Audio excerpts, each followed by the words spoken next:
As the war in Ukraine rages on and Donald Trump prepares to take over the White House again, the threat to the rest of Europe from Russia is growing. For the Europe Conversation, I catch up with NATO expert on innovation, cyber and hybrid threats, James Patherai, who says we're in uncharted territory.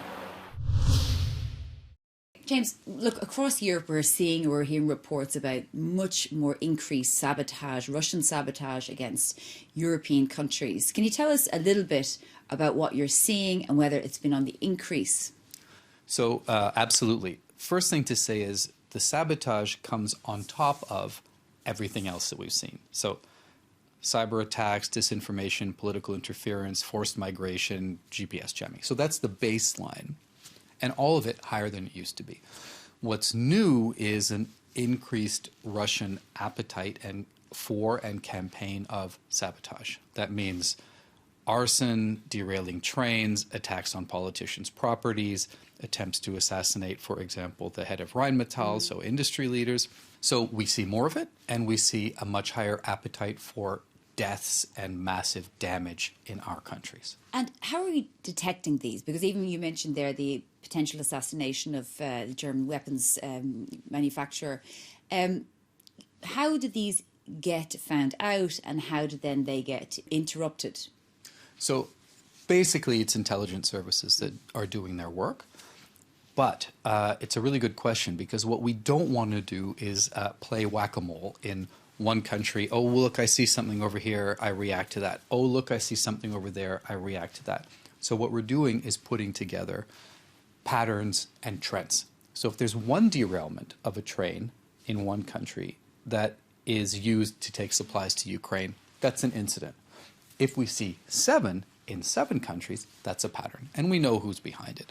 So on the one hand, we're stepping up our intelligence activities. On the other hand, we're aggregating information and putting together the patterns and trends. And then we choose what to make public and what not to make public. And how do we know this is definitely coming from Russia? Is it coming just from Russia? Is it China as well? But also, how do we know the source? So we're very, very focused on ensuring that the information that we have is accurate. So when it comes to one incident, for example, the Rheinmetall incident, the intelligence services are confident enough that our politicians can go out in public and say it. But as I said, we need the patterns and we need the trends, because what we call hybrid or gray zone attacks are predicated on ambiguity. What the Russians or others are trying to do is make it not so clear it's them. So it's hard to attribute, therefore it's hard to act. So we need to intensify, and we are intensifying our intelligence and other efforts to be able to detect it and be more confident. So just give an example of how the Russians are acting to turn the populations of member states away from support from Ukraine. Are you talking about a big attack, an energy source, where civilians will get scared and say, well, look, if we just back off from our support from Ukraine, Russia won't target us? Is that what you're saying? Or just give us an example of how this works and what the Russians want the impact to be.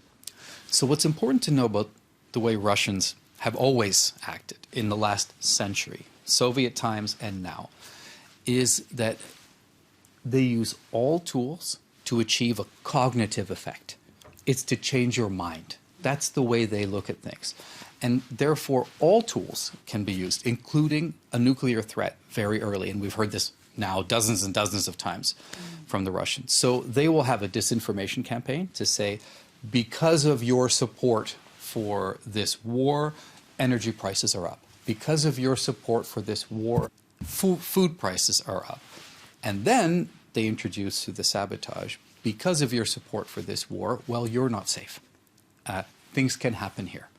And if you're an industry leader, you might not be safe. And I've gotten calls from the top level officials from other companies saying, am I also at risk? So it has an effect. And we need to ensure that, of course, our populations are safe. We're doing that. But second, to respond to the attempt to create this disquiet. And you mentioned there whack-a-mole, because that appears to be a little bit of what's happening, because the threats or the attacks are more frequent. Yes, I think we were in a position of whack-a-mole. I think we're better now at both building resilience in our cyber infrastructure, critical infrastructure, and in sort of managing potential escalation and in putting together all the pieces into a coherent puzzle. Are we doing as well as we should? No, because, as I say, the Russian risk appetite is going up. The activities that they're carrying out are getting a little bit more dangerous and certainly more frequent. So I can assure you our political leaders are aware of it, focused on it, and we are looking at steps to take to establish better deterrence and manage escalation. What kind of deterrence? Well, you might remember, for example, President Biden spoke to President Putin a few years ago, and he said, this critical infrastructure is off limits. If you cross this line, there will be real consequences. The Russians backed away. So you can establish areas where this is too far, and then make it clear that there will be a response, make it clear what the response might be, and the Russians do back away when they meet steel. Because you mentioned their critical infrastructure and this threat by President Biden, because 99% of the world's data is transmitted through the subsea cables. What is the threat to those? So you're quite right to say 90% of the world's data, but to put it into a more concrete term that people, I think, might feel a little bit more, every day, $10 trillion worth of economic activity goes through those cables, and across the Atlantic, so from Ireland, principally, in the UK, over in France a little bit, over to the US and back, it's $4 trillion a day. So the impact of those cables being cut is not nothing, particularly for economic activity.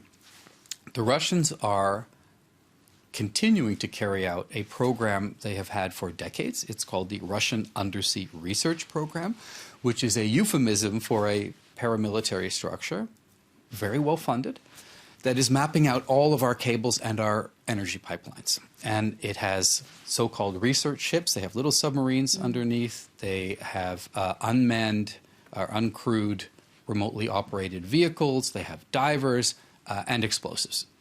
So we all know this. Anyone can Google it and you can see it. So they're, I think, the most active threat to our infrastructure. You might have seen that a Chinese ship cut the Baltic Connector cable. The Chinese have come forward to admit that. In the context of the No Limits Russia-China partnership, we always have to look at these with, I think, a little bit of concern, incidents like this. But I think the Russians are most clearly the threat. Just disinformation, because obviously that's your area of expertise as well. We've seen since Elon Musk took over Twitter that there's been a much stronger rise in hate crime, and itself Twitter is no longer as regulated as it was for things like hate crime, anti-Semitism, Islamophobia and so on. Is it a concern now that he is so close to the new White House? I think all NATO governments have expressed really profound concern about disinformation. And what we've seen in the US election and in all of our elections now is a lot of disinformation, including using social media platforms. It's not just across the Atlantic, it's around the world. And all our populations are very vulnerable to it. So we are looking at disinformation, including on social media platforms, as part of this whole deck of cards that adversaries and strategic competitors are using against us.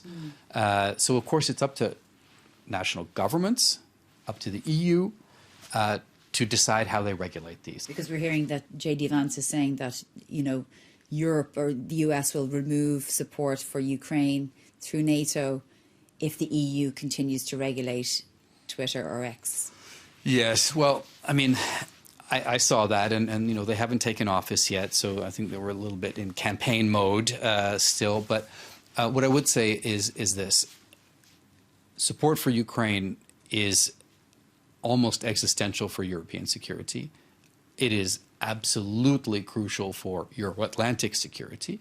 And NATO, of course, is the essential pillar for defending the Euro-Atlantic area.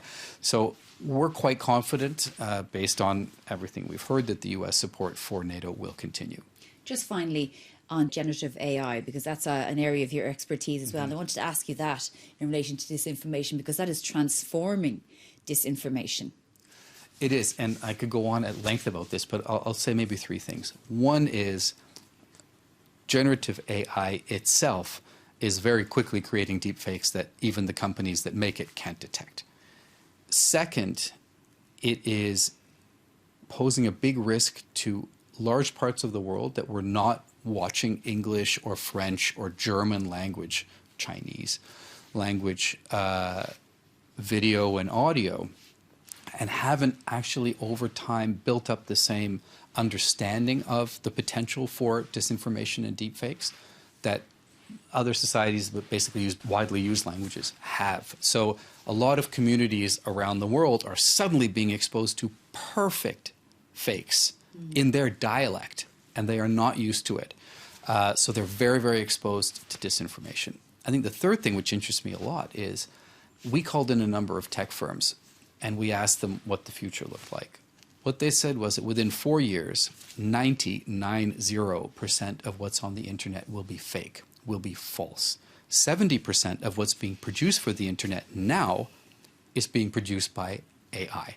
So all of this is now going to be what we see, and it's going to be very difficult to tell what's true and what's not true. And then the final point is, if you look at what happened, for example, after the storms in the US, a number of false images were created, and politicians posted them. But when they were told that they were fake, they said, I don't care. It doesn't matter. It's making a point that I want to make.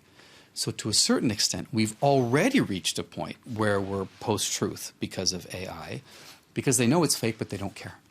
So we have interesting waters ahead of us. We do indeed. Well, James Apatheroid, thank you very much for joining us on the Europe Conversation. Thank you.